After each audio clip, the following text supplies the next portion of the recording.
Well, a high-profile Arizona sheriff who has been a big supporter of the new immigration law there and has been a frequent guest on this show says that he is now receiving death threats. All of this as Mexico's drug war heats up right on Arizona's doorstep. Just a couple days ago, we reported this to you, 21 people dead and 6 others injured in a bloody shootout just across the border last week. Meanwhile, some of these threats against the Pinal County Sheriff were from the Mexican mafia, it's believed, and from drug cartel members. As we know, these people do not mess around. There is evidence of it right there. But Pinal County Sheriff Paul Babeu joins me now. He says he's not afraid. He's about to get on a chopper and take a look at the situation with some other sheriffs from the region and figure out what to do. Sheriff, it is good to have you back. Welcome.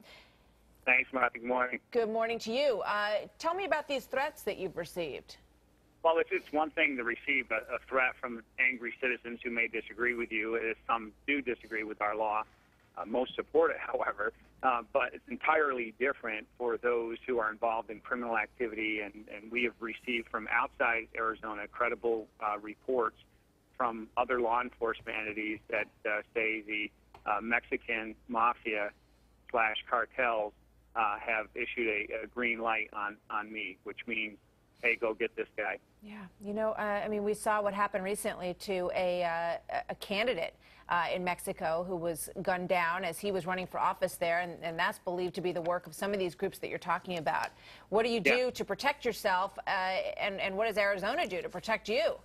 Well, it's lawless down in Mexico, as we know, 22,000 plus people everywhere, from judges to newspaper reporters to police chiefs are being gunned down in broad daylight, and squads of police officers. Well, here ourselves, we don't have enough deputies in our county. Our county is larger than the state of Connecticut, and we're the police for most of our citizens here, and we don't have enough deputies to respond to our own emergencies. So the last thing I'm going to do is take those vital resources and pull them to any type of security detail.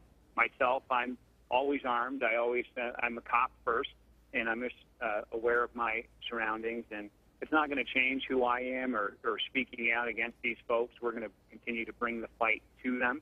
I'm working with other sheriffs here in Arizona. I proudly serve as the president of our Sheriff's Association, and hey, in the absence of the federal government securing our border, the president's promise to send us troops, still there's no plan about that. The federal government has utterly failed, and the local sheriffs and the sheriffs of America were charged constitutionally with that duty, and we're going to protect our families. You know, you really have stuck your neck out in this, and you know, I know you believe very strongly in this law, and that it is based on federal law, and that it should be upheld in your state. But you got to be looking over your shoulder these days. I mean, these people, as I said in this intro, and as we showed, and as you well know better than any of us, they don't mess around. They don't, and we take it seriously. More than even the threat against me, it's an affront to me as a citizen first, that these people would dare to threaten any officer.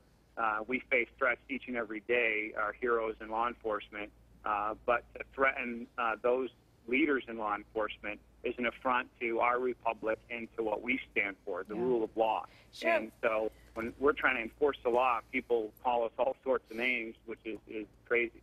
All right. Just before I let you go, how did you hear about this threat? What form did it come into you? We actually had legitimate reports from other law enforcement entities. We've received a number of aggressive emails and calls and threats here locally. Okay. But this one was a credible report from a law enforcement agency outside of our state. All right. Well, we appreciate you keeping us posted, and we thank you for joining us once again. Good to see you, Sheriff. Great. Thanks, Mark. Scary story. Quick break. When we come back, an explosive new report.